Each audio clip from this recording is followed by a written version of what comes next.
Hello, everyone. This is Kip Snow, the director of the Transportation Distribution and Logistics Institute at the Community College of Baltimore County. We have Mike here. Hey, Mike. Hey, Kip. Morning. It's another delayed morning podcast.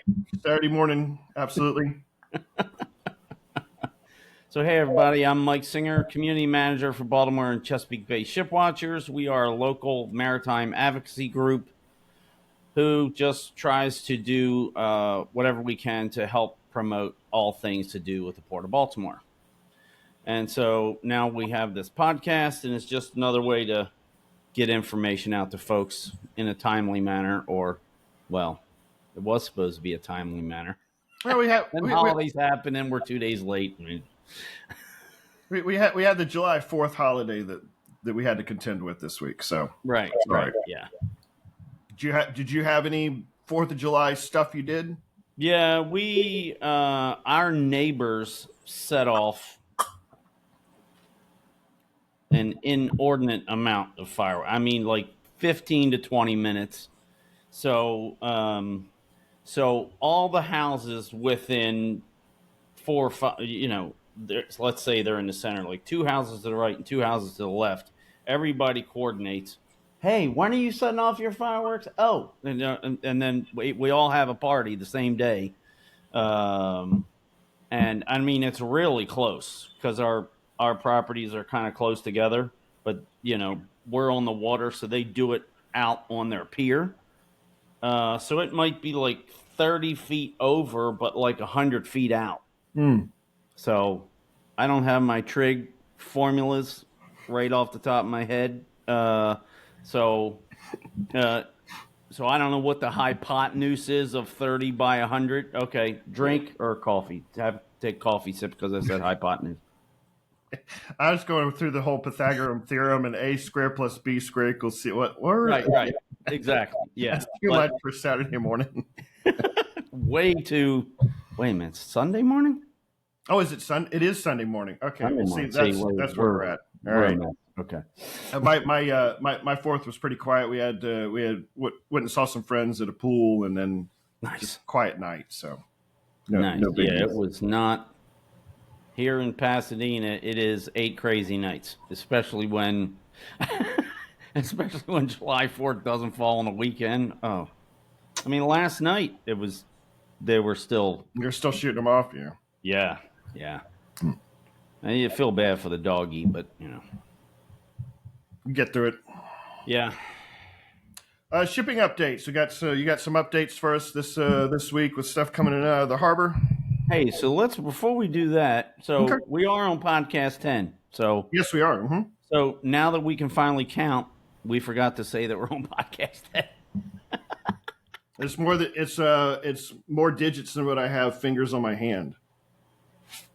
Or it's after this one. Oh, okay. I was like, well, maybe there was a surgery I didn't know about. No. So again, you're watching this on YouTube. Please give us a like, subscribe, hit the bell to be alerted to new podcasts as they come available. So for this week's shipping update, I have a couple sources at the port. So this is interesting. So a couple of barges are coming in. So one yesterday and one tomorrow that actually have containers from the Dolly that were taken off in Norfolk. But I mean, so I had quantities, but I didn't write them down.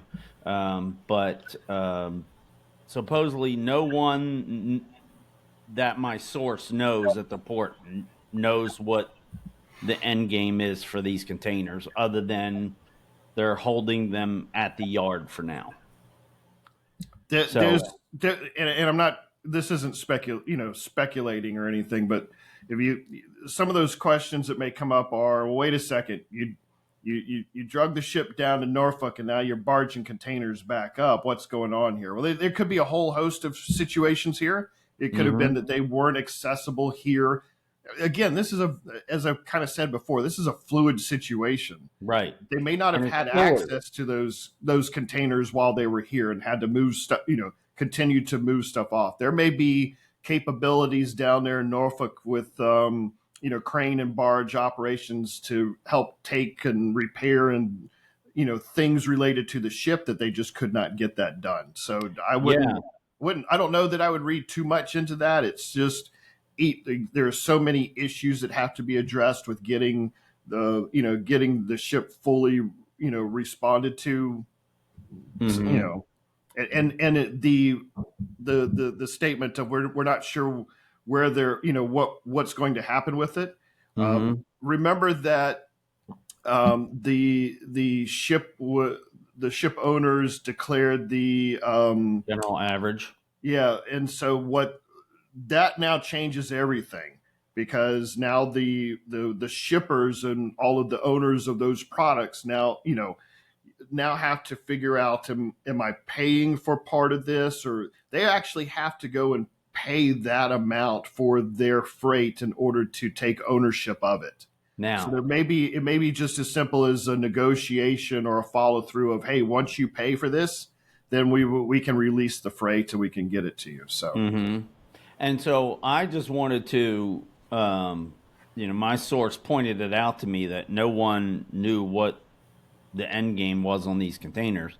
And then, if you're in a community, and especially a fluid community such as on the webcam, right? So we have the webcam that we follow the ships, and of course we were following all the key bridge work that was done and the dolly, and so people are inquisitive, and sometimes one question just leads to three more, right? yeah. And so okay, the containers are coming in. They're coming back to Baltimore from Norfolk. The next question is going to be, are they going out? Are they, so I just wanted to address that we don't know. They're staying at the yard for now. And it is interesting, right? Because they take the ship down, they dock it at a container terminal. They right in back of the sister ship, which was crazy ironic. Remember that? And Mm-hmm. then took off 15 to 1,700 containers, supposedly for draft reasons, so that they can get it across to the pier where they're going to do this work. And now we've got containers coming back up here. Yeah, it is. It is interesting. It would be really interesting to find out what the reasons are for all that, and maybe we'll run into somebody at some point Mm-hmm. who knows all this stuff. It would be interesting to find out. So schedule update. Week 3 of July looks great with almost 16 container ships on the schedule for that week. So that's really good. So let me see if I can show you all that. And I normally practice this, but I didn't. Okay. Let's see. Here we go. So if you go to the website, BaltimoreShipWatchers.com, and then you come over here to this third one, shipping links, and then the third one down, container ship schedule. And then we can scroll down and see that this week is pretty full, which is great.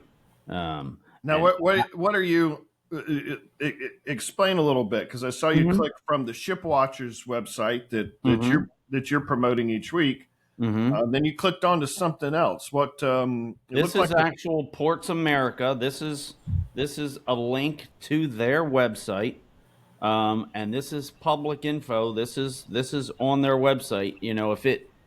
First off, if it wasn't public, it wouldn't be on my website. There's no way that I sure. would do that.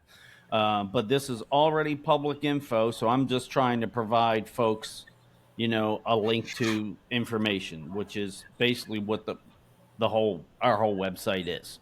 just links to other information, all put in one place where you can go find them at any given time. You don't have to remember all this different stuff. You can go to our website, and there you go. And so the list, So, so the listeners can go and do all of this also. oh, They can, absolutely. yeah, good. Okay. Oh, absolutely, yes. And this website is quite fluid, so they update it. So remember we were talking about last week. We were talking about the evergreen ships, so which are ironically, well, maybe not, but so this one, the Ever Fame, is that new F class that was supposedly thought about Baltimore and other ports with restrictive air draft. So they actually designed this ship. It's the same size as the 9 other largest sister ships who have been to town. Okay, so 369 by 51 meters, but they packed 700 more containers into the same length and width Okay. ship, and that's what this Titan is. So it's on the Evergreen service, but you'll notice when it come in, it doesn't have the giant block Evergreen letters on it. And we'll understand that maybe in podcast 26. I still don't understand why why some of them have the evergreen letters on them and some of them aren't, but you can see here that it's the same green color, and when you scroll down, you can see that there's a legend of all the different services that come to town. And so there's nothing that defines what each one of these means. I went and looked for that and I couldn't find it. But this green one is the evergreen service that comes to town. And so this Titan here on the 25th was not here last week. Okay.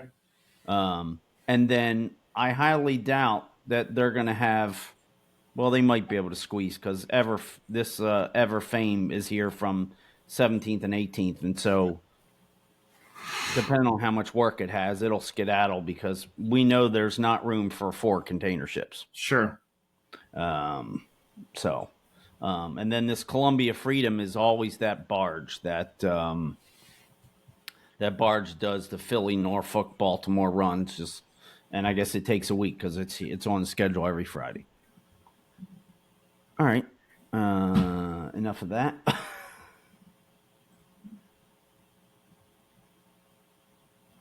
Yeah, so do have some key bridge news.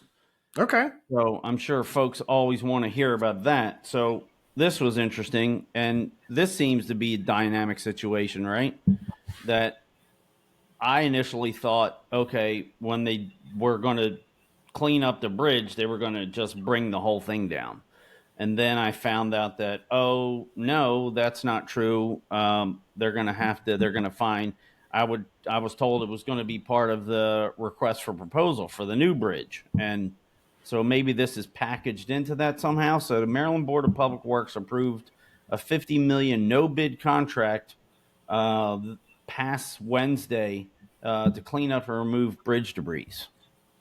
Army Corps of Engineers removed debris from the federal channel, as we know.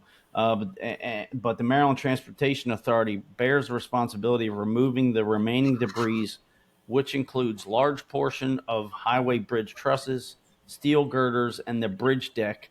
And this is my favorite, and concrete parapets.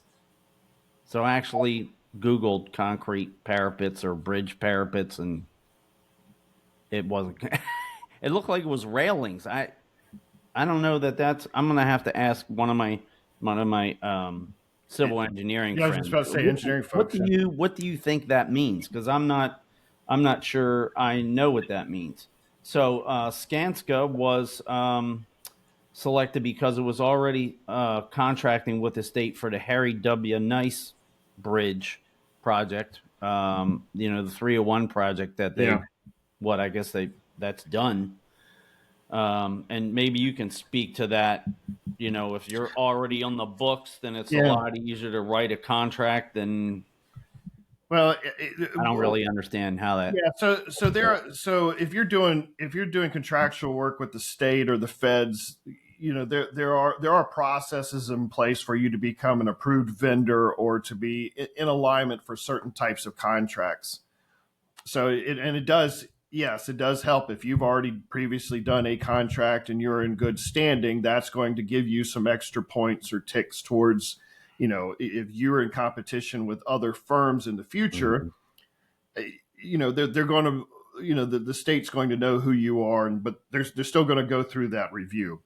Mhm. Specifically with the Nice Bridge, that project went through pretty quickly, and so the state's looking at that procurement model in order to kind of mirror what we're doing here. Two different scenarios. That Right. was a planned replacement. This isn't, and so there's Right. also a lot of fluidity. I think I've tried to use that word before. Mhm.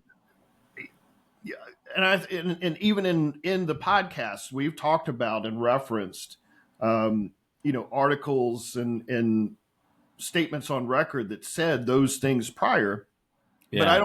I'm not looking at that as like, oh no, that was false information. It's, hey, Mhm. we're going down this route to try to get this thing built, figured out and built, Right. and what we're doing all of these things together in conjunction. But as we move forward, we the state may say, or we the Right. the board of public works may say, hey, we need to adjust this ever so slightly in order to take care of this component first because of what the engineers are saying further on down the line. And that's Right. part of this process. Right. And I think it's, maybe it's my engineering brain that kind of thinks in black and white, and, um, so when somebody says something like, oh, okay, that's the story. This is going to happen. Right. And then there's going to be no more changes. I mean, I should know. I'm a designer. I design things. And, um, so a lot of times nobody knows what they want until they see what they don't want. So Yeah. you show them something, you don't want that. No, I mean, not that this is that, but Well, I mean, I should be used to change. But I keep thinking that, okay, they said this and that's it. Right. And we keep seeing another example of how fluid the situation is and how things keep changing. And maybe this is another one. one way that I would also, as I'm trying to learn and understand what the process is, and again, I'm not engineer here, so Mm-hmm.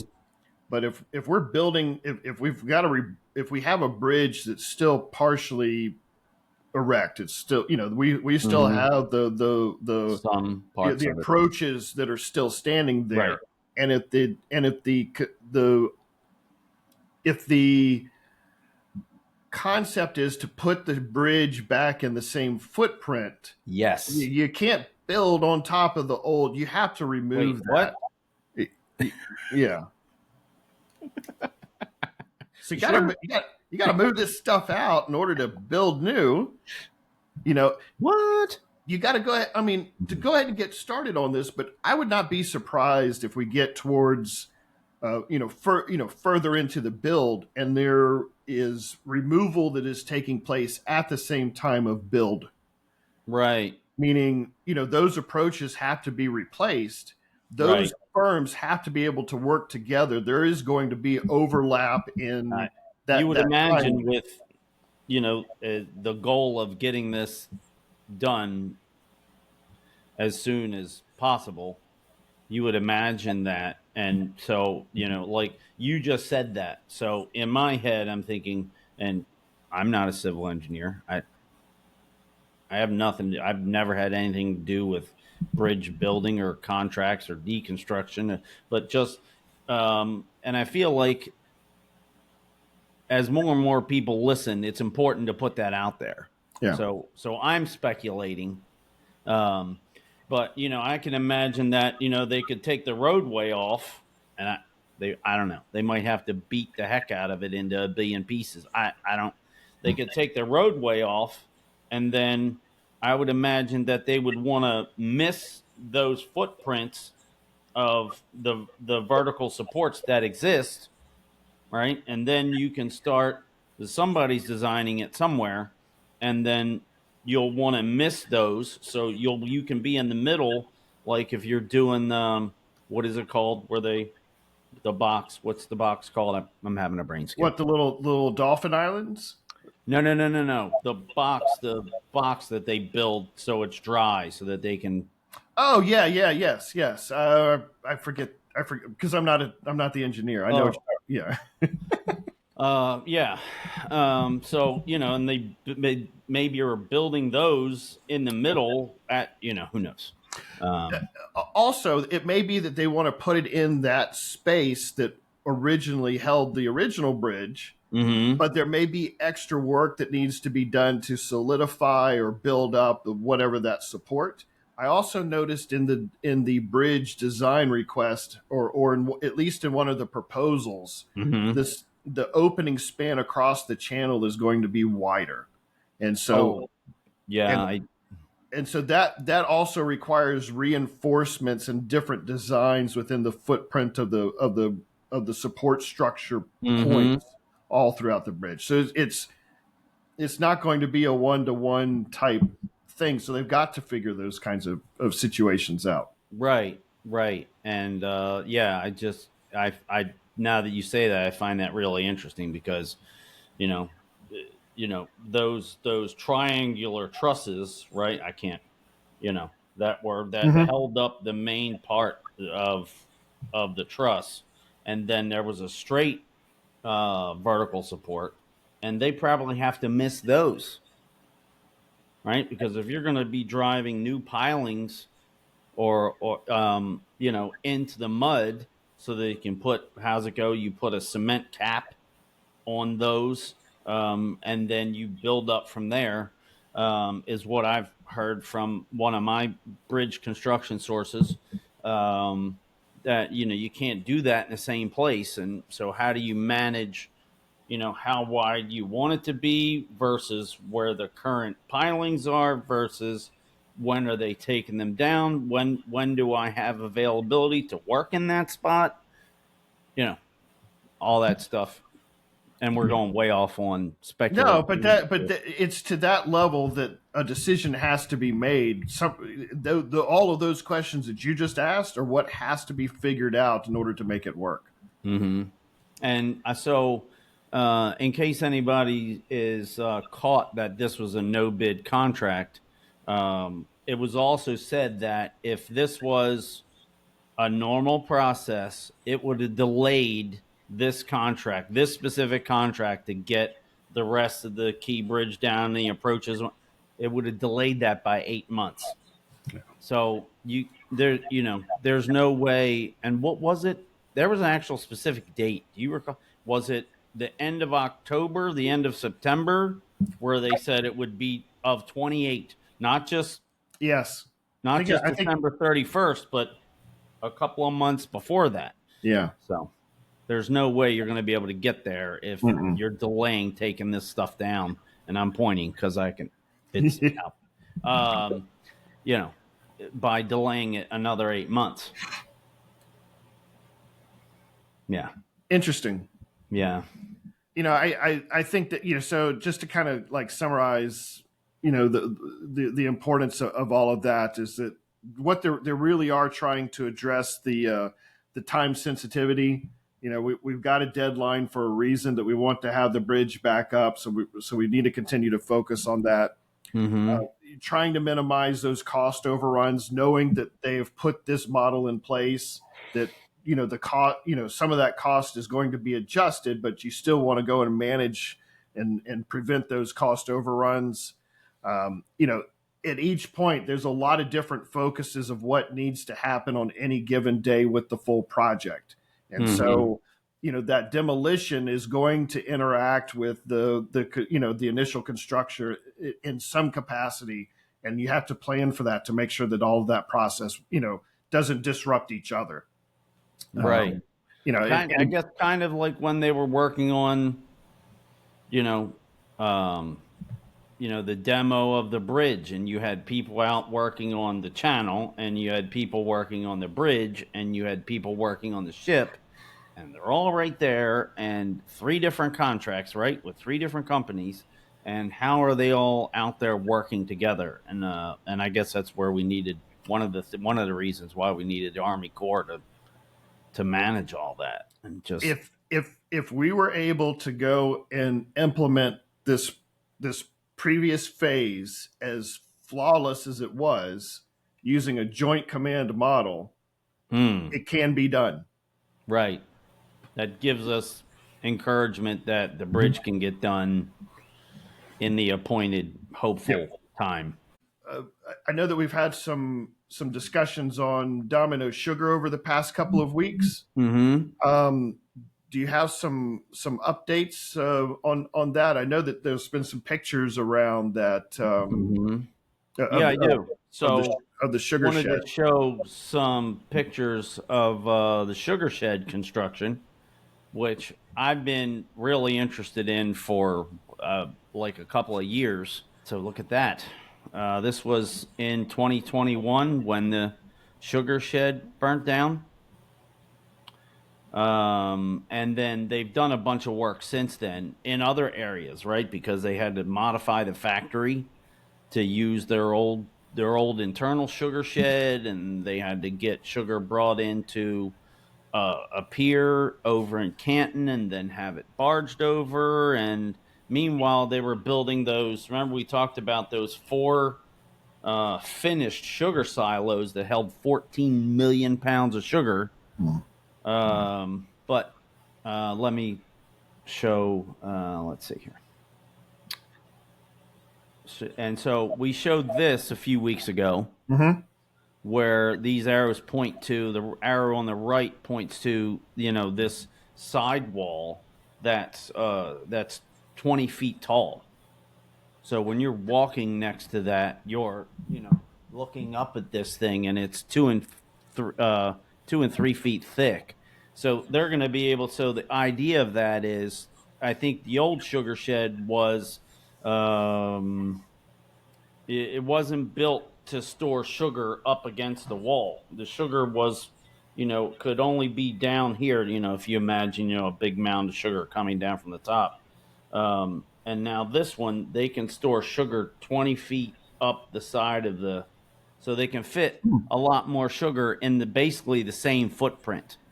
And so this was the beginning of the construction. So you can see on the left, you can see some of the steel going up, and then just a bunch more pictures of the product or progress. Here they have the sides up, and they're starting to put the top on. Yeah. And these are all from mostly all from my friend Lloyd Robbins, who runs a cruise business. He's got a private boat cruise business. Okay. Which I'm supposed to be saying the name to, but I didn't write it down. And sorry, Lloyd. Thanks for the pictures. I'll give you a shout out next week. Apologies. Here's another one, more from a distance, so you can start to see the kind of end go around the sides, and then now we're really getting somewhere. And it's interesting. See these little dormers on top? Yeah. Is that those double as vents, or are they just putting a little style on it? All right. I wonder if it's a top fed. Well, there is that. Yes.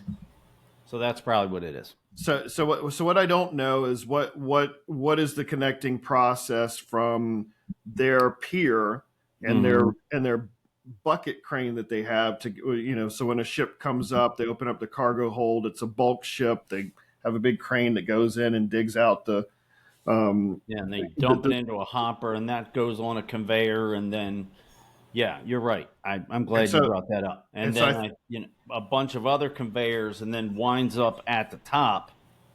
But I think they told me they had a way to sort it, which they didn't before. They had to just grab it from the sugar shed, and then it was sorted in the factory, which they have those sorting capabilities in the factory as far as size of the granules, and some they're used in different products that I can't speak to right now. But just because they may have told me and I don't remember. So Sure. true confessions. But and then there needs to be a way to get the sugar back in, and I think typically they have these giant front end loaders, and I mean the tires on this thing are like 8 or 10 feet tall. So when you go in for a tour, old school, and you were in the sugar shed, hey Jimmy, you got 5 minutes? Sure, and you usher everybody in there for the tour, and here's this giant machine that would crush you in a second, and you kind of want to get the heck out of there, even though you're fascinated because you look down and your brain tells you you're standing in snow, but it's really sugar. It's Really kind sugar. of amazing to be in there. Anyway, so let's look at some more. There's a little bit closer. You can see the curvature on the end of the building. It's like Coliseum-esque. Right. And you can see the wall down the bottom there. You can see this support wall down here. Yes. This foundation wall. So, yeah, once they build this, then they've got to rebuild all the conveyor stuff that got the sugar in there. And then I think they're going to have some way of getting it back to the factory. I might be getting the finished sugar silos mixed up. I don't know. There is a conveyor system that went from there up until the top part of the to get the sugar in, and then I think it was all just done by a big bucket front end loader. All right, let me just keep going here. So there's another shot with there you can see the ship, the crane, and then the sugar shed in back of that. So I thought that was a nice shot. Here's another end shot. And then that's kind of cool. Domino kind of dressing it up.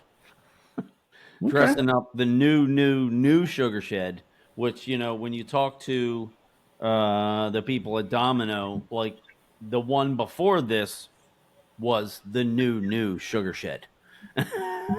So this is actually the new sugar shed.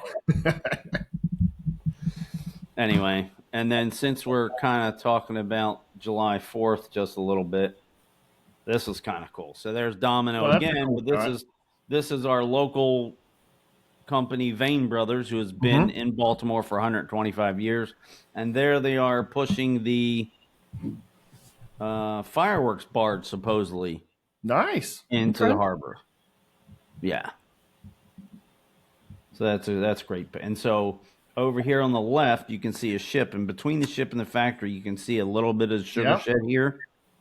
And then over here on the right, these are the finished sugar silos that we talked about. And then it's hard to see, but this black section up here these are actually like explosion-proof ports. Really? So if they were to have like an explosion because of sugar dust, right?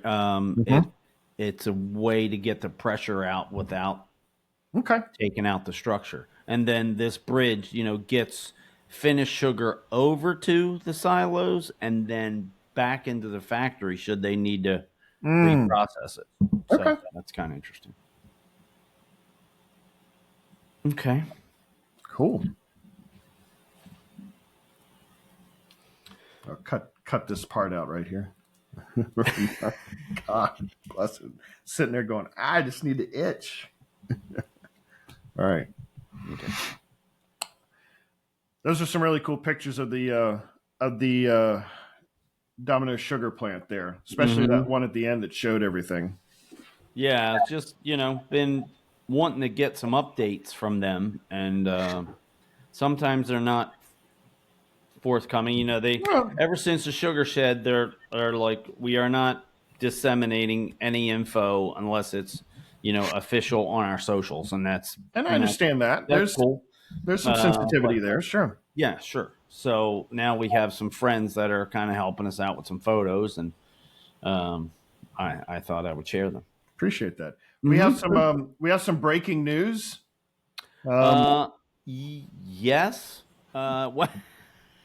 Well, it's breaking news, but it was breaking news on Monday. So here we are 6 days later. But, another ship lost power coming out of Seagirt. Really? Yeah.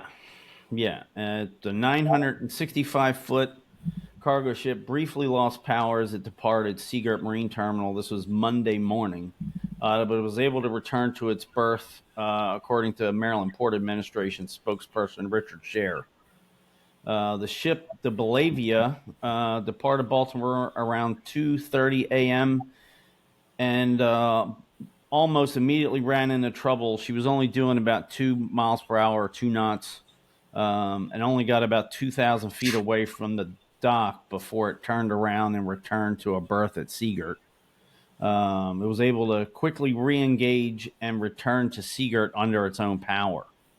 So that's at least that part sounds good. It had an issue, and they were able to get it restarted and then get it back. But it does say it got repaired, and less than 18 hours, the Coast Guard approved it to go on and leave the port. But when it lost power, the tugs were still tied to it, so that's good. But so this makes at least the third time that a deep draft ship has lost power in Maryland waters since the bridge collapse. So this is something that it's alarming, and your first gut reaction is, "Oh my God, how can this happen again?" Right. Which is certainly understandable. That's why we're covering this.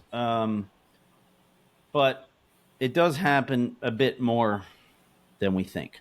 So thousands of ships coming out of Baltimore annually is not unheard of for ships to lose power. At least 42 cargo vessels lost propulsion power or steering while sailing Maryland waters from 2021 to 2024.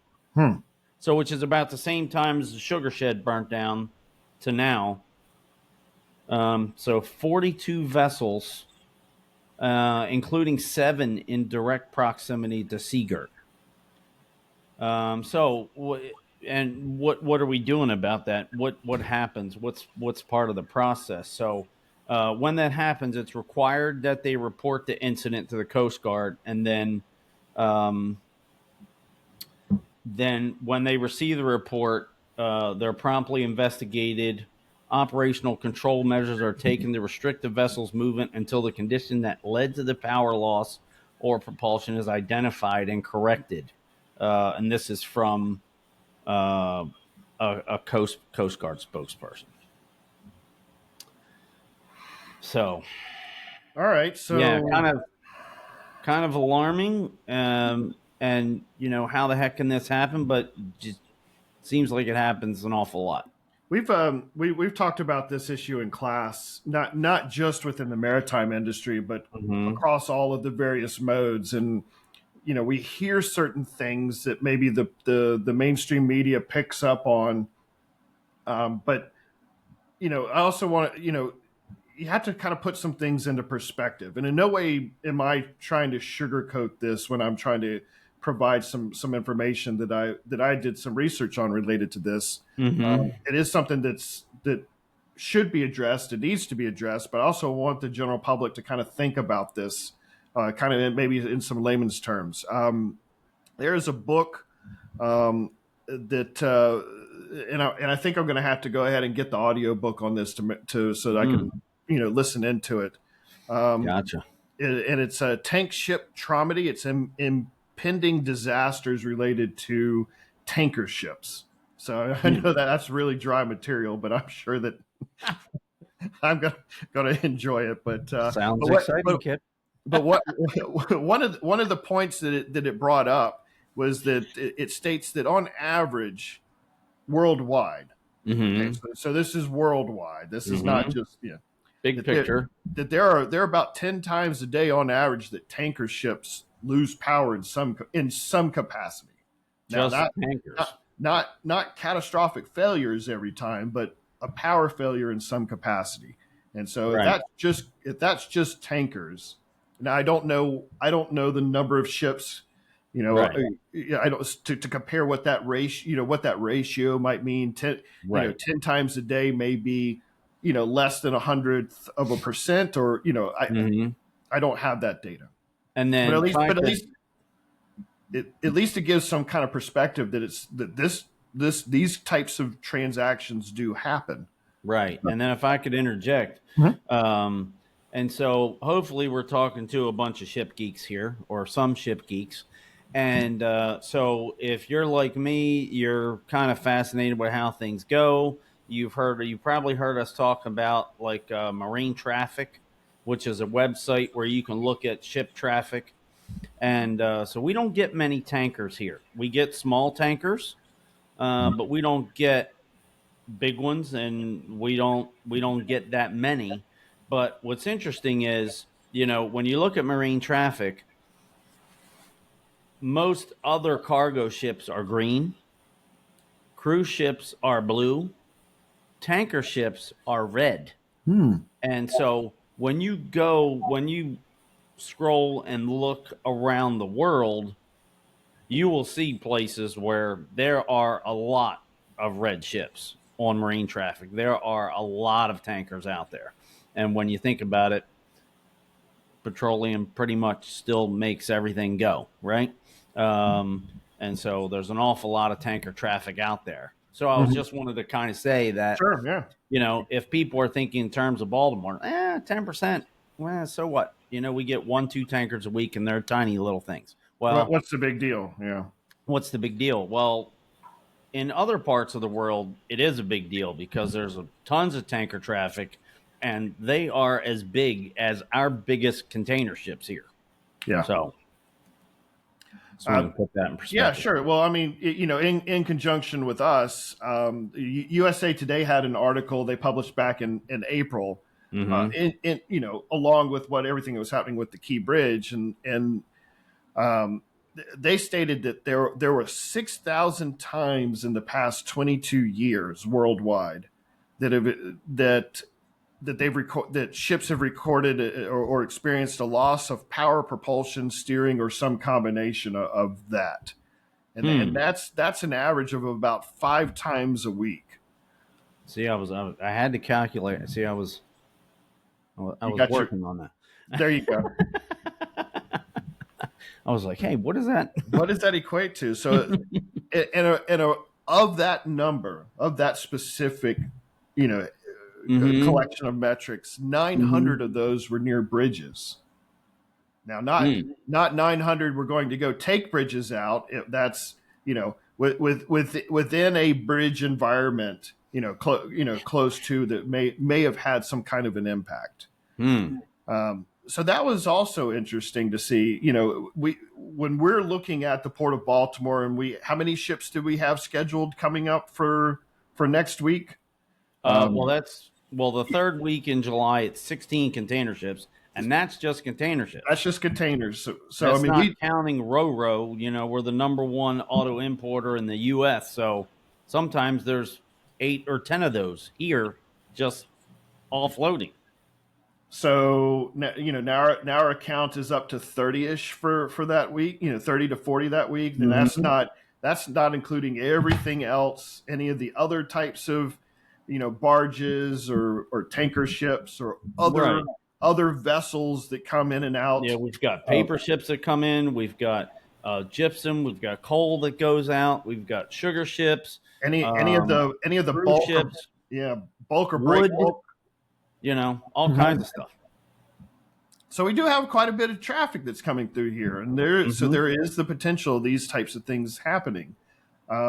This is where I don't want to sugarcoat this. This is an issue, that should be addressed. But let's also take into perspective, like when the general public is in their automobile driving around the Beltway, and you see cars on the side of the road that have some type that are has some type of mechanical related issue, Right. or flat tire, or you have to do maintenance on your vehicle in order to keep it going. So you have to go get your oil changes and those types of things. Would And be interesting though to have kind of a breakdown if there was such a thing, so of this, all so, these mhm, hiccups or power interruptions. How many of them were caused by bad fuel? Because we've talked about that. mhm. How the quality of the fuel in some places on the other side of the world isn't as good as it is here, right? And then we have the emissions challenges. And supposedly there are times when the ship has to change over from one type of fuel to another when it gets close to ports. The fuel that they typically run is generates a lot of dirty exhaust, and so what was it? Was it 2020 was like this international pact, for lack of a better term, where they wanted to improve the exhaust on all the ships. And you'll notice when you look at the ships come by, and if you go to the website and you're looking at the webcam that we have of the port, you can see on the back of the ship there will be this big boxy structure kind of on the back that looks like it was kind of added. And I think those are scrubbers Mm. to actually help with containing some of the particulate. But back, I'm Mhm. sorry, I'm on a tangent here. No, no. But supposedly ships can have some issues when changing from one fuel to the next. So it'd be interesting to know what the breakdown is. How many of it was faulty procedures, or somebody wasn't doing the right thing, or it was the fuel changeover, or it was the fuel was bad, or what was the reason. It'd be interesting to see, I don't know, a bar chart or a pie chart of Mhm. what those I, breakdown I equate. agree with you on that one. So I think the thing for us to take away from this is that we look at those types of situations and fully understand what is the cause. And Mm-hmm. sometimes there are things that are human error, and Sure. sometimes it's just mechanical error. Mm-hmm. Over time things fail. Right. Wires become obsolete. The mechanics needs those types of maintenance and upkeep, Mm-hmm. and if those aren't done regularly, and so that's why it's important for those seafarers to be involved in their various positions to make sure all of that stuff is happening. Sometimes it just happens, and so Right. that's Like. why they want to make sure that they go through those processes, just like what you described. Alert the Coast Guard, follow their process, get it repaired, get it recertified to be able to go back out. Also, Mm-hmm. remember that these ships, they're running pretty routinely. While they are in a port and they may be hooked up to shore power, they're still going through their maintenance because that vessel is still operating. It typically is not going to be pulled out of service, for a month in the middle of a run or a Mm-hmm. particular scheduling. Mm-hmm. So Yeah, unless it's routinely scheduled, dry docking, which is right. right. Yeah, yeah. So they're doing maintenance on the ship, routine maintenance, because the shipping company is losing money when the ship's sitting still, right? So they're constantly going from port to port, kind of like airplanes, constantly running. Yeah, So quite interesting. yeah, yeah. When you think about it in those terms, absolutely. So, but this week, we talked about it earlier. July 4th is this past week included July 4th. Do you have any interesting tidbits on that? Yeah. So I know that for here, July 4th means the Francis Scott Key, the Star Spangled Banner, Fort McHenry, and those types of probably well known celebrations. So I, I Mm-hmm. I did a quick dive into July 4th history within Baltimore to see Oh, if okay. to see if there's anything else that may be of historical importance. And Right. interestingly enough, um, we had on July 4th in 1828, Mm-hmm. the first stone was laid for the B&O Railroad. And so I have And as much as, I don't know. I think I'm typical. You're a kid, you're fast boys, fascinated with trains. Maybe had model trains in your house. And the birthplace of commercial railroading, it pretty much is Baltimore, Maryland, from the absolutely. B&O Railroad, and they're gonna take away my Baltimore card because I wasn't able to just spit that Spread it out out. and have that memorized. But yeah, you said 1828. I was like, what? Yeah. So here's a little history on what brought us up to that July 4th date. So the first Mm, stone was laid by the B&O Railroad by Charles Carroll. And so I don't know if that name you may know Carroll County, but right. Charles Carroll at the time was the last surviving signer of the Declaration of Independence. So I thought Right. that was pretty interesting. Yeah. And we So won't go that's down that road. We won't yeah. go down. So the whole B&O Railroad was Hmm. it came about trying to deal with some economic challenges that were happening during that time period. It was the B&O Railroad was created in response to legislation being passed in 1827 to Okay. create a joint stock company, which was named the Baltimore and Ohio Railway Company. Hmm. And so that was done by the Maryland legislature. And this was the city of Baltimore's initiative to take back the loss of Western trade. So the Hmm. trade that was happening in the Midwest, in the Chicago, Ohio Valley, and some of the expansion that was happening in the U.S. during that time frame. Hmm. And it was also challenged by the steam trade. So once we started to get the popularity of steamships Hmm. going, they were being used out on the Mississippi River to move products up the river, Ah, because of the shallowness of what that river was, and plus the development of the Erie Canal coming up through New York and into the Great interesting. Lakes. So even back then we were a port who was getting product into the interior of the country, and we started to lose that. I don't think I knew that.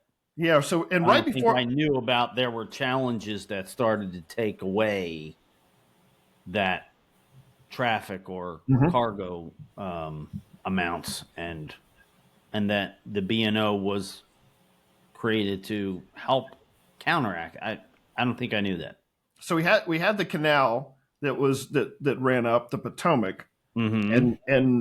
and the country saw that was an opportunity to expand upon, and so for the Midwest and the Ohio Valley. So Mm-hmm. why wouldn't you go and promote the steam industry going up the Mississippi River against the current, and then dig the tunnel? But that put Baltimore in a really really challenging position because they had had this business for many years, and they didn't want to lose out on that. And if we didn't create the railroad, much like Mm-hmm. how if we had not dredged to Mm-hmm. 50 foot in the harbor, Right. we would have been left behind. And so that's what the big importance of the B&O Railroad was. Um, some of the firsts that took place because of the B&O Railroad, the the there were some design changes in the gauge and the track, and then also the locomotive steam engine was re-engineered to help take on this burden of moving freight this particular distance. This was the Hmm. world's first long distance railroad at the time. So they had to go and do some things differently than what they had done up until this point. It was also the first railroad that climbed over mountaintops in some capacity, and they had created a new combined passenger and freight car design to not only take just freight, not only take the freight but also passengers. So now That's interesting. so now it's not just freight commerce that's being expanded. It's You mean people one who, car that had both? yeah, they had multiple cars where there was where they had both freight and passengers in the same car. I don't have any of the design layouts for that, Right. but it provided for kind of that intermodal connectivity for rail. Yeah, I guess if you know that that this cargo and these people are going to the same town, then you could switch them out instead of switching out two cars. I'm guessing. I don't. Well, a lot of those, a lot of what we see today is because of what was created for the B&O Railroad. So I thought that was an interesting, non-traditional historical nugget for the 4th of July for the Port of Baltimore. Cool. I like it. Thanks for putting that together. I appreciate it. All right, are we almost done? Yeah, I think so. My coffee's starting to get cold. I got to top it off. Yeah. And it's getting warm out. I'm Yeah. sure. Just been crazy hot lately. So just as a reminder, we are Baltimore Chesapeake Bay Shipwatchers. We have a website called BaltimoreShipwatchers.com with all kinds of information on it. There's ship schedule. There's a link to this podcast. There's a link to the 2 different cameras that we have that watch the port. We have places where you can go watch the ships. Just a lot of different information. We also have some swag for sale. We have T-shirts, hats, these cool coffee cups that have this Keybridge logo that we put together 2 years ago, ironically, and then the other logo on the other side. So you can click on that and just order, and they ship it right to your house. And then we're also on Twix, as I'm calling it now. I got that from shout out to Amy Lawrence. Twix and Instagram, and Balto Chez is also what our account is on YouTube. So you can. And if you want to listen to the audio version of this in your car through the podcasting platforms, we're also on Spotify and the Apple Podcast. Yep, absolutely. Thanks for adding that. Yeah, so lots of good information this week. We managed to cram it in amongst all the July 4th festivities. All right. Sounds good. All right. Well, I hope you have a good week, Mike. You too. And we're gonna try this. Do you want me to count it? You count it. 3, 2, 1. Happy shipwatching. All right, everybody. We'll see you next week.